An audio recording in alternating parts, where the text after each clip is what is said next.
Sir ఇక్కడ ఒక్క question sir, ఇది చెప్పే ముందు ఒక మిమ్మల్ని అడగాలి. చెప్పండి. మీ ఆత్మకథలో మీరు రాసుకున్న దాని ప్రకారం నీలం సంజీవ్ రెడ్డి గారు అంటే మీకు అభిమానం, అంటే ఆ బ్రహ్మానంద రెడ్డి గారికి యాంటీగా అట్లని కూడా అన్ను.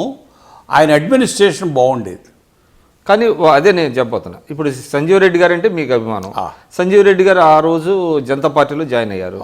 జనతా పార్టీ నుంచి ఒకే ఒక్క సీటు తర్వాత ఆయన నంద్యాల నుంచి గెలిచారు, స్పీకర్ అయ్యారు. తర్వాత జనతా పార్టీ రాజకీయాల్లో చాలా. మీరు ఎందుకు వెళ్ళలేదు? నేను నా మైండ్ పర్మిట్ చేయలేదు. మీరు కాంగ్రెస్తోనే ఉండిపోయారు. నా మైండ్ పర్మిట్ చేయలేదు. ఓకే. ఎందుకంటే నాకు అప్పటికే ఇందిరాజీకి నాకు సన్నిహిత సంబంధాలు ఏర్పడ్డాయి. ఇందిరాజీ మన ఇంటికి వచ్చింది.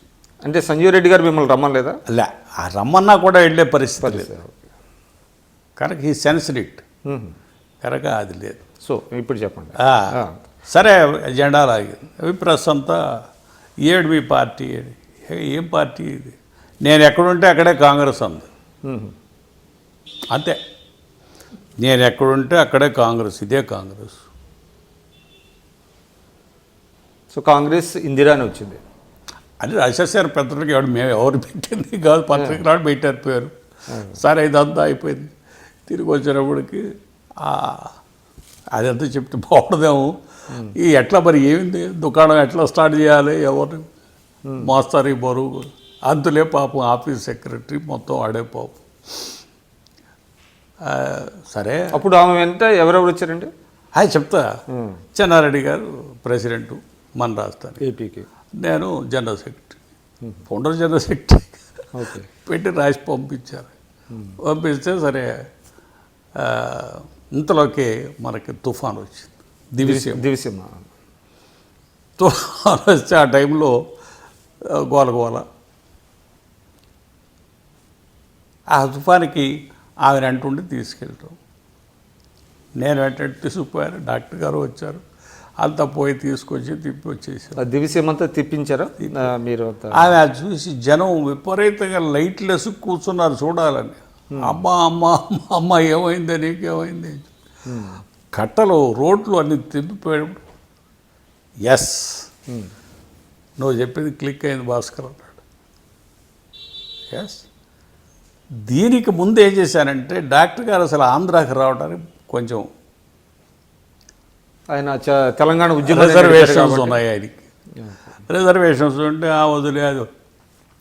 కాదు డాక్టర్ సార్, నేనున్నాను, ఎవరు మిమ్మల్ని మాట్లాడతారు? అయిపోయింది అదంతాను, అదేదో చేసావు, అయిపోయింది. ఉద్యమంలో ఎన్నో నడుస్తాయి, రమ్మమంటే.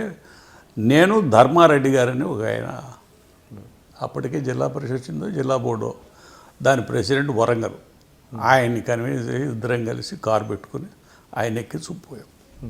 పోయి దివిసీమలో తిరిగి వచ్చి బాధిత గ్రామాలన్నీ చూసి తిరిగి వచ్చినాక ఈమె వస్తానంటే మళ్ళీ తీసుకుని వెళ్ళి. అంటే అప్పుడు ఆయన పీసీసీ ప్రెసిడెంట్గా ఉన్నారు. అంతేగా, ఆయన ఏమంటారు, కాంగ్రెస్ పార్టీకి ప్రెసిడెంట్, జనరల్ సెక్రటరీ. అనౌన్స్ చేసిందిగా తీసుకు. లేదండి అప్పటికి కాల, అప్పటికి ఇంకా మమ్మల్ని అనౌన్స్ చేయాలప్పటికి. తర్వాత పంపించారు పేరు, అప్పటికి కాల. అలాగే లేకపోయి తీసుకుపోయారు. ఏదో ప్రసాదాలు దొరికితే చెప్పి గెస్ట్ హౌస్ పోతే అంత నానా బీభత్సం ఏమి ఉంటారు. వెంకటరావు గారు సీఎంగా ఉన్నారు. వెంకటరావు సీఎం. పోయి తిరిగి వచ్చాం. ఈ was satisfied. Bhaskar can do అని చెప్పని ఈ వాజ్ సాటిస్ఫైడ్. ఎదురు ఉన్నాం. సరే, ఆఫీస్ పెట్టుకోవాలా, ఇక్కడ పెట్టాలి, ఏం పెట్టాలి, గాంధీ భవన్ పోవడానికి లేదు కదా.